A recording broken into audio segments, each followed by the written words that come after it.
Hello everyone, I'm Anne-Marie. And I'm Sally. And welcome to your ICE assembly for this week. Now this week we're continuing our series looking at all of the different values that we've spotted around all of the different schools that we go to.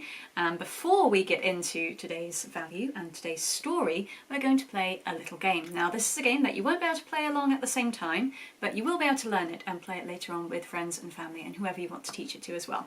So without any further ado, let's go straight to the game. Okay, so this is a dice game called Pig. I have no idea why it's called Pig, that's just the name of the game.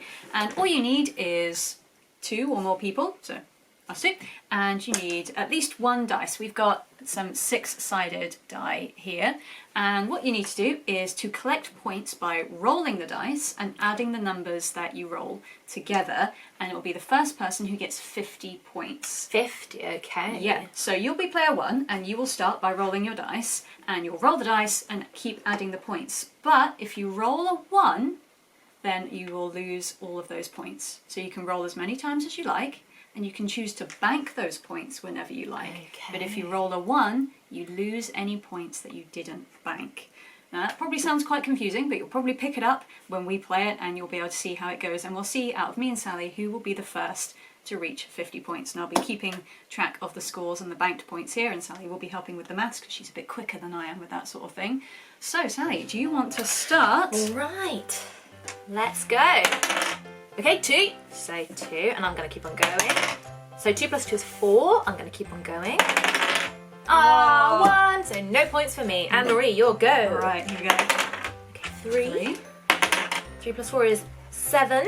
Okay, I'm going to keep going. Okay. 7 plus 4 is 11. Ooh, I'm going to keep going, see what happens. Ah, I should no have points. banked. Equal footing again, okay.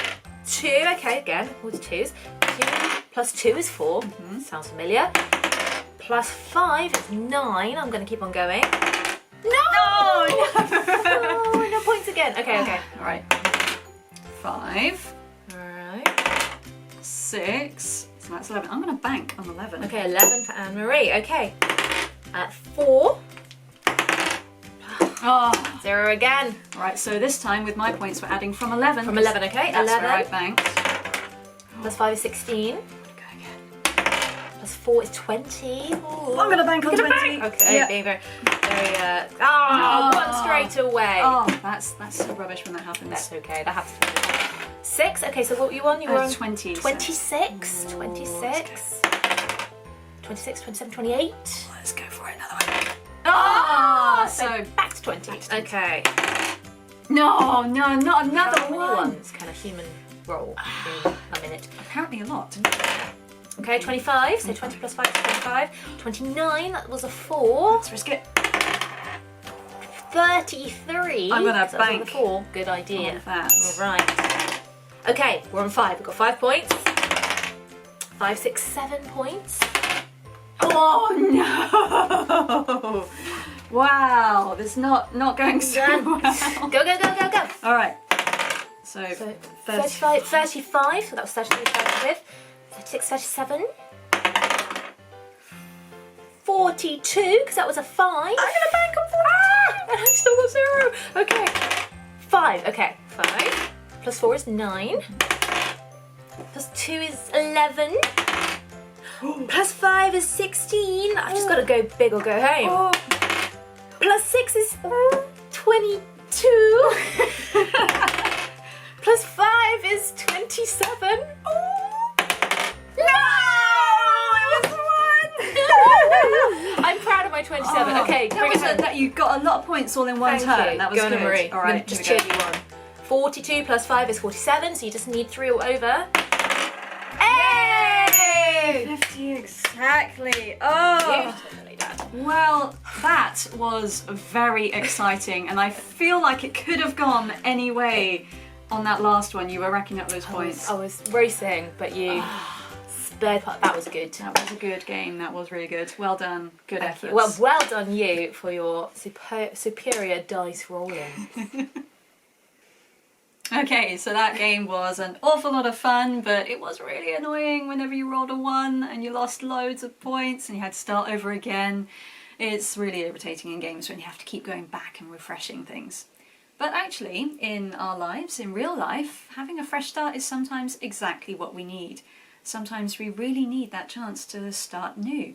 And in today's story, we're going to explore about what it means for someone in the Bible when they had an opportunity to start afresh.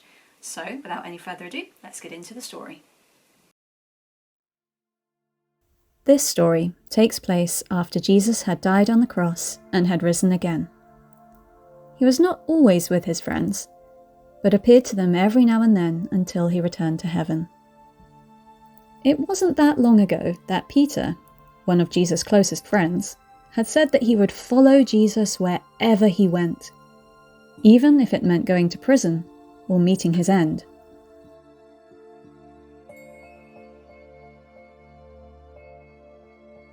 But when it came down to it, Peter had let Jesus down.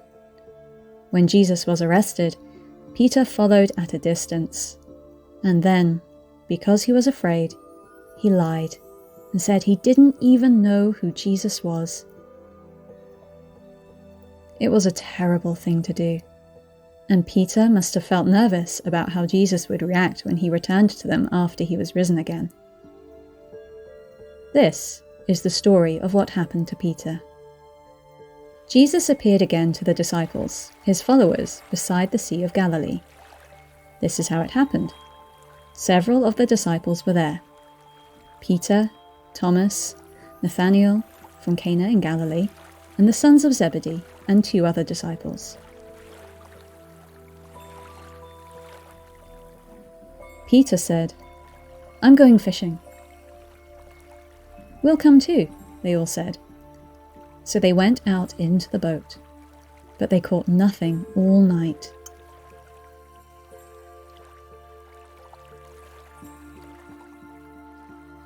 At dawn, Jesus was standing on the beach, but the disciples couldn't see who he was.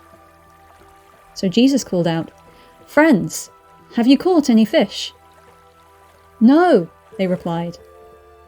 Then Jesus said, "Throw out your net on the right-hand side of the boat, and then you'll get some." So they did. And they couldn't haul in the net because there were so many fish in it.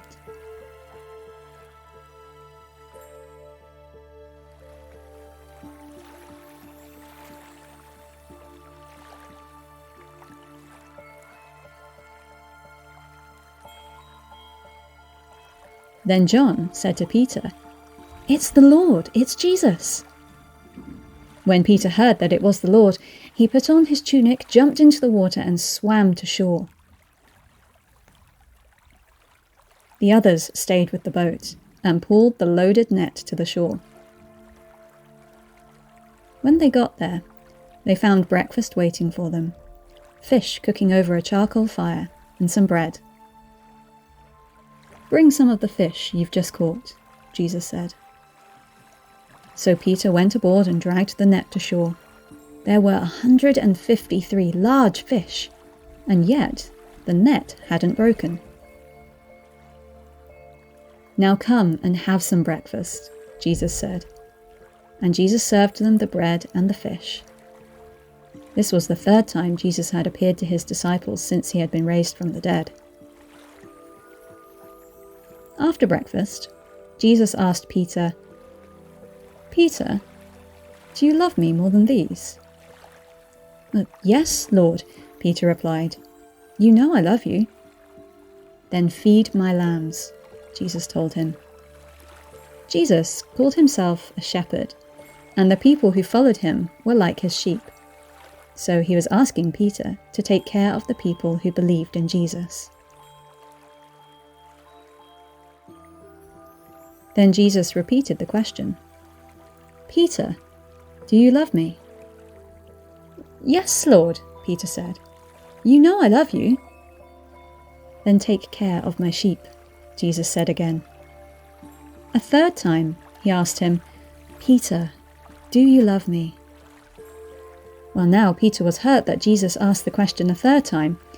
He said, "Lord, you know everything. You know that I love you."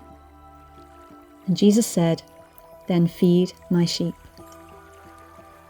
Jesus had taken a sad, remorseful Peter and given him a new task, one that would help grow the first churches in the world.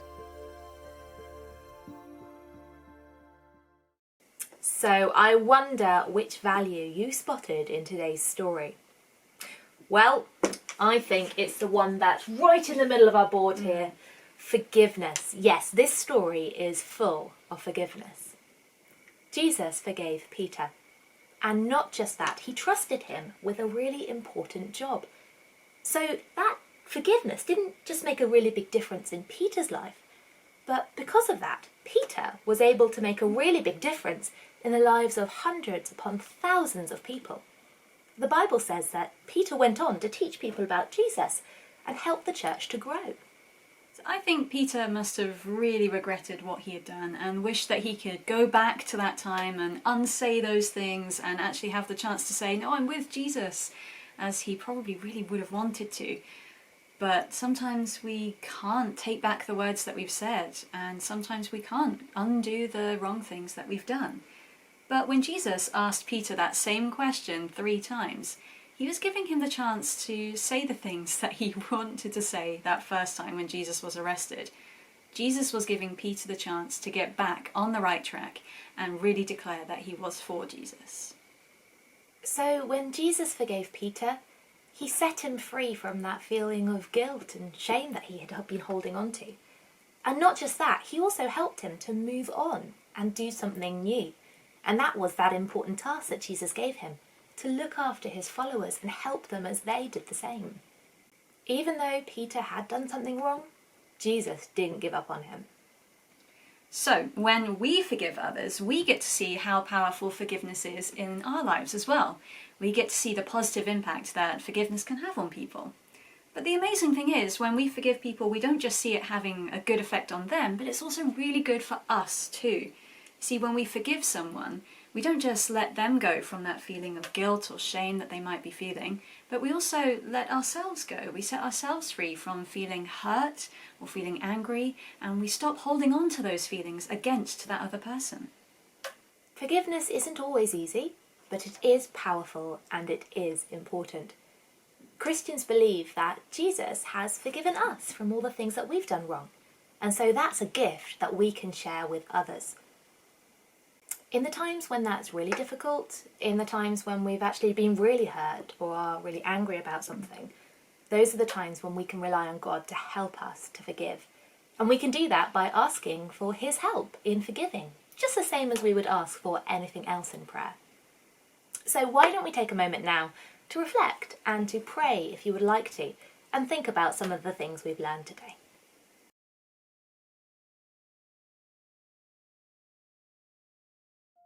Have a think about what forgiveness might look like in your life. Forgiveness is powerful. It can set people free from the wrong things that they've done. And it can set us free from hurt that we feel. Forgiveness is important. It can give people a fresh start, a chance to try again, or to have a new role. Forgiveness can be hard. It's not always easy to let go of being hurt, sad, or angry. But the Bible shows us over and over again that forgiveness heals. Forgiveness mends broken friendships and broken hearts. It helps to make things new. God of forgiveness, thank you that through Jesus you forgive us. Thank you for not giving up on us and for not holding on to the wrong things that we've done. Thank you for the fresh starts that you give us each and every day. Please help us when we find it hard to forgive. Help us not to hold on to hurts, but instead to share your love with others by forgiving them. May your forgiveness heal our hearts and mend what has been broken. Amen.